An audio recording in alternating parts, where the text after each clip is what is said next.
Hey everybody, welcome back to the Dungeon Dive. Daniel here. Alright, so I'm back with part 3 of my review series on Warhammer Quest Silver Tower.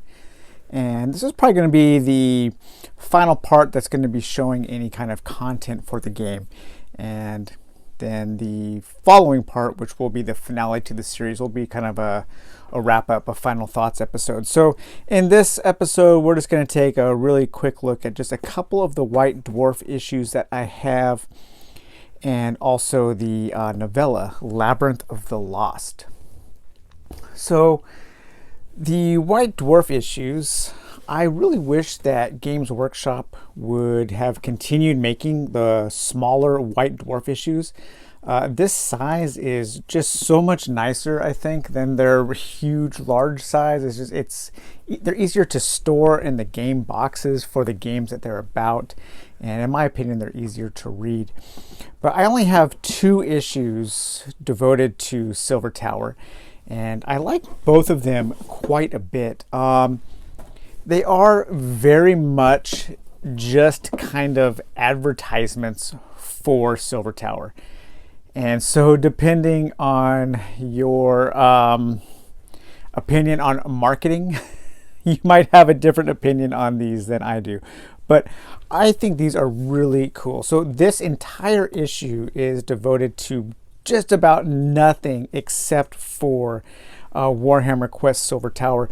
And it was kind of a big deal when it came out, because in some ways it was kind of like it kind of relaunched Games Workshop's devotion to their specialty line, to their boxed board games that they hadn't done a lot of up until then. They used to do a lot more, and this is what really, put them as a company back on my map, because I don't really play their war games. I'm more into their boxed games. But this is just a really neat issue. It's devoted to nothing but Silver Tower, and you get a lot of great pictures of the minis, some text about the game. One of those great advertisements, if you guys remember my series on Warhammer Quest, when I read through the White Dwarf issues, the old ones, I always liked looking at the advertisements, how they presented their games. But then you get a nice little readout on all of the characters, a nice little paragraph of lore for each one, kind of telling them their place in the world of Age of Sigmar. So you've got the Night Quester, the Stormcast Eternal, the Fire Slayer Doom Seeker, the Tenebrel Shard, Dark Oath Chieftain, the Mistweaver Sai, and the Excelsior War Priest. And then you get some nice little snippets of lore on the denizens, the bad guys, the adversaries of the Silver Tower with the Gaunt Summoner, and the familiars, the Ogroid Thaumaturge. I have no idea what that word is. He is obviously a Minotaur, but they decided to name him something quite crazy. The Grot Scutlings, Pink Horrors, Blue Horrors, and the Brimstone Horrors. Then you have your Sangors, your Skaven Deathrunner, and your Carrick Alkalites. And so this just gives you a nice little look at the models, and then, like I said, it gives you just a nice little snippet of lore. So like the Night Questor here says, every single Stormcast Eternal was once in mortal life a mighty hero, remade into living instruments of Sigmar's will, clad in gleaming Sigmarite and infused with the power of the very heavens themselves. The Knights Questors stand out from their fellows as champions whose deeds are truly the stuff of legends. And it is they who are tasked with undertaking perilous quests the length and breadth of the mortal realms. The God King himself appoints them to slay great and terrible foes and recover artifacts of unfathomable power. And it is just such a quest that brings the Night Questor to the Nightmare Manse of the Silver Tower. So you get some backstory on the characters, and like I said, they're the reason they are going to the Silver Tower. Then you get just a really nice overview of the game. There aren't a lot of magazines devoted to board games. I wish there were more, especially to these kinds of games. It would be really cool if there was just like a dungeon crawl, dungeon dive magazine. Because this kind of layout for a board game, you just don't see very often. Most advertising for board games seems to be done online, but I do like looking at it on the page here, just to get a little sampling of all the components that are going to come with the game, and a write-up about the kind of game that it is. And then you get a paint guide. And then in this issue, there are war scrolls that you can use for all the heroes in Age of Sigmar. So, you can buy this game.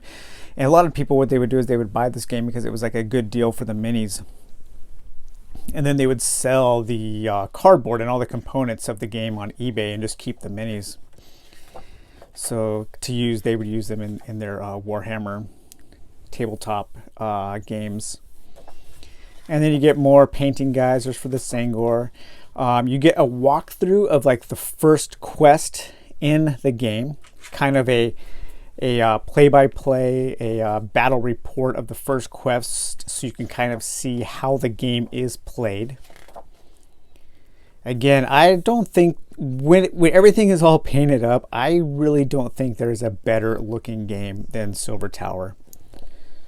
I know I'm gushing a lot about the game, but I think it is just an absolutely fantastic game. And just look at that; it looks so great. Love the colors. Super psychedelic. And then you get a little overview of the app that had all the heroes in it, and a quick little synopsis overview of the novella, which is Labyrinth of the Lost, which we're going to talk about in just a minute. And this awesome picture here, this little diorama of everything all set up.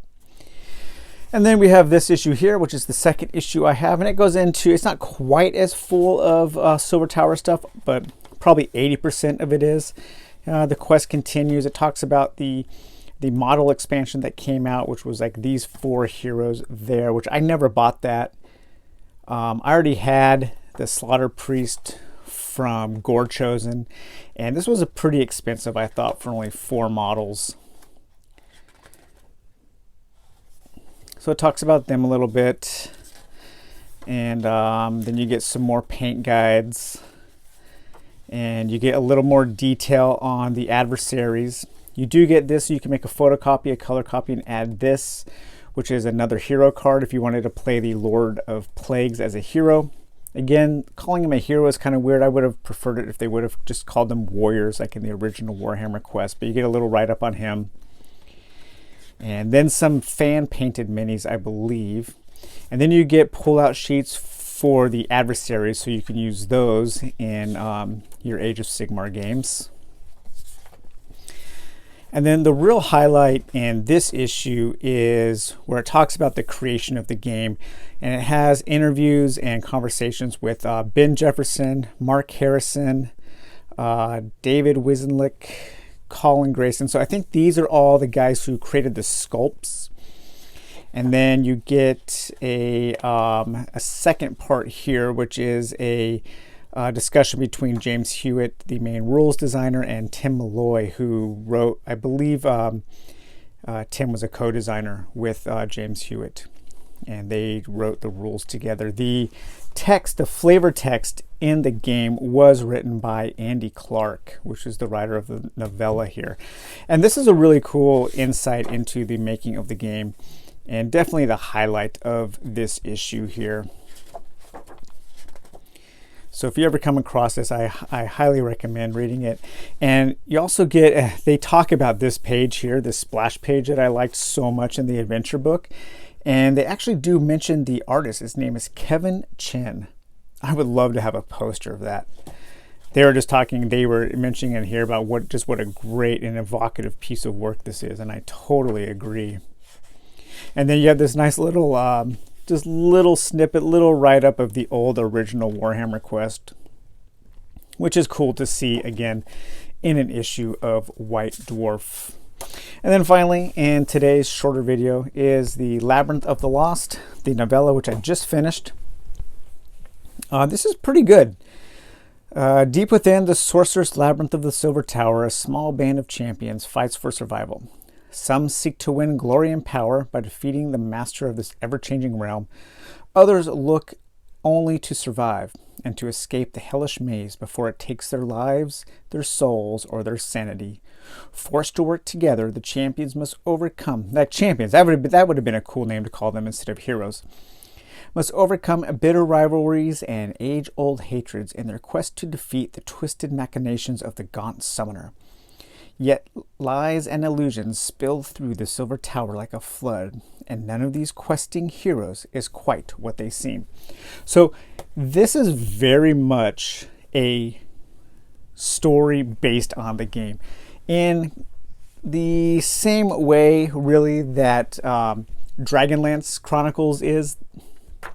The first few pages is actually kind of picks up right in the middle of the first quest, where our heroes meet each other and they go into the library, and they fight the librarian Pink Horror, which is straight out of the first quest of the game. And what the book kind of is it's kind of like Andy Clark's idealized playthrough of the game. So you get his party that has the chieftain, the knight questor, working, reluctantly working together, and lots of banter back and forth between them and the other characters. The warrior priest and the dwarf are the main characters. But it's pretty well written. Of course, you would expect that from Andy Clark because he wrote all the fluff text in the book.